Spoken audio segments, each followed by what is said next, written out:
Hello friends, റാസീസ് കിച്ചണിലേക്ക് എല്ലാവർക്കും സ്വാഗതം. കഫക്കെട്ട് കുട്ടികളെയും മുതിർന്നവരെയും ഒക്കെ ഒരുപോലെ ബാധിക്കുന്ന ഒന്നാണ്. വളരെയധികം അസ്വസ്ഥതകൾ ഉണ്ടാക്കുന്ന ഒന്നാണ് ഈ കഫക്കെട്ട്. അപ്പോൾ ഇന്നത്തെ വീഡിയോയിൽ കാണിക്കുന്നത് കഫം പൂർണ്ണമായിട്ടും മാറ്റാൻ നമുക്ക് വീട്ടിൽ ചെയ്യാവുന്ന ഒരു റെമഡിയാണ്. കുട്ടികൾക്കും മുതിർന്നവർക്കും ഒക്കെ ഒരുപോലെ കൊടുക്കാൻ പറ്റിയിട്ടുള്ള ഒരു മരുന്നാണിത്. അപ്പോൾ നമുക്കിത് എങ്ങനെയാണ് തയ്യാറാക്കുന്നതെന്ന് നോക്കാം. അതിനു മുമ്പ് എൻ്റെ വീഡിയോ ആദ്യമായിട്ട് കാണുന്നവരാണെങ്കിൽ ഒന്ന് സബ്സ്ക്രൈബ് ചെയ്യുക. ഈ വീഡിയോ കണ്ടിട്ട് ഇഷ്ടമായിട്ടുണ്ടെന്നുണ്ടെങ്കിൽ ലൈക്ക് ചെയ്യുക. അതുപോലെ ഉപകാരപ്രദമായിട്ട് തോന്നിയിട്ടുണ്ടെന്നുണ്ടെങ്കിൽ മറ്റുള്ളവർക്കൊക്കെ ഒന്ന് ഷെയർ ചെയ്ത് കൊടുക്കുക. അപ്പോൾ നമുക്ക് വീഡിയോയിലോട്ട് കിടക്കാം. ഇത് തയ്യാറാക്കാനായിട്ട് ആദ്യം നമുക്ക് ഒരു കപ്പ് വെള്ളം തിളപ്പിച്ചെടുക്കണം. അപ്പോൾ വെള്ളം നന്നായിട്ട് തിളച്ച് വന്നിട്ടുണ്ട്. ഇനി നമുക്കിതിലോട്ട് ഒരു 1/4 ടീസ്പൂൺ മഞ്ഞൾപ്പൊടി ചേർത്ത് കൊടുക്കാം.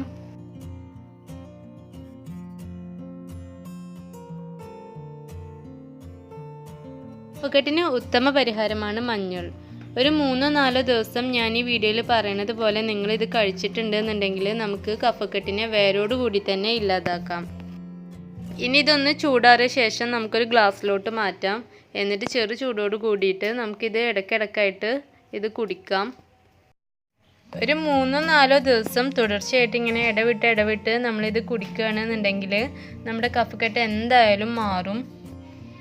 ഇതുപോലെ കുടിക്കാൻ ബുദ്ധിമുട്ടുള്ള ആൾക്കാരാണെന്നുണ്ടെങ്കിൽ അല്പം തേൻ കൂട്ടിയിട്ട് നമുക്കിത് കുടിക്കാം. 1 വയസ്സിന് മുകളിലുള്ള കുട്ടികൾക്കൊക്കെ ഇതൊന്ന് കൊടുത്തു നോക്കാം. അപ്പോൾ എല്ലാവർക്കും ഈ വീഡിയോ ഇഷ്ടമായെന്ന് കരുതുന്നു. ഇഷ്ടമായിട്ടുണ്ടെന്നുണ്ടെങ്കിൽ എന്തായാലും ഇത് കഫക്കെട്ടുള്ള ആൾക്കാരൊക്കെ ഇതൊന്ന് ട്രൈ ചെയ്ത് നോക്കുക. നല്ല റിസൾട്ട് കിട്ടുകയാണെന്നുണ്ടെങ്കിൽ മറ്റുള്ളവർക്കൊക്കെ ഒന്ന് ഷെയർ ചെയ്ത് കൊടുക്കുക. എന്തെങ്കിലും അഭിപ്രായങ്ങളുണ്ടെങ്കിൽ താഴെ കമൻറ്റ് ബോക്സിൽ കമൻറ്റ് ചെയ്യുക, ലൈക്ക് ചെയ്യുക. അപ്പോൾ അടുത്ത നല്ലൊരു വീഡിയോയുമായി നമുക്ക് വീണ്ടും കാണാം. Thank you.